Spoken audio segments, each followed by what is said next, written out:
There's debate in Springboro and Clear Creek Township over increasing taxes to support the fire district there. Voters will decide on that issue next week.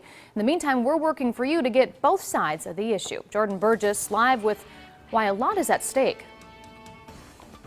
Well, I went beyond the signs and slogans to get to the heart of the issue. Now, on the one hand, the fire chief says his department is seeing a much higher number of calls. But on the other, some residents say they're having a much harder time paying their bills. No matter how hard they try, Clear Creek firefighters say there are some things you just can't wash away. We have some equipment that's over 20 years old and has reached the end of its useful life. That's why the Clear Creek Fire District is asking voters for new money, $4.5 million worth. Chief Bob Kidd tells me it would be used to replace 2 fire trucks, an ambulance, and a rescue truck.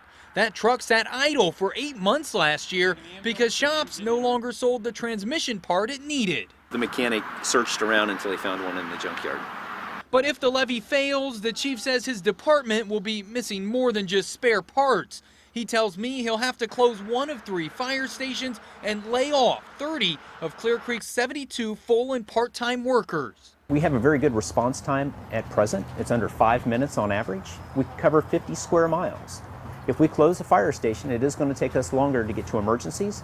Julie Russello has never had one of those emergencies, but as the owner of a salon, she knows a thing or two about cuts, and she doesn't want to see the department go through them.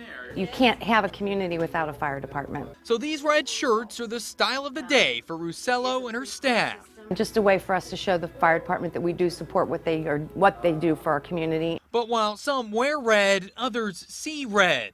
Donna Campbell is against the levy. She says the township should pay for the new equipment without asking taxpayers for more money. Our property, our home is the most important thing to us, and trying to hold on to it. We can only afford so much.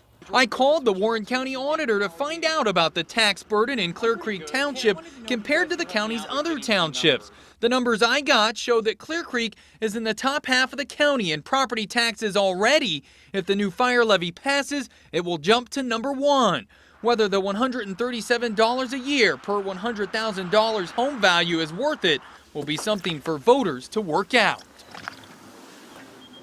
And the levy is continuous, which means if voters pass it, it will be permanent. Reporting live, Jordan Burgess, 2 News, working for you.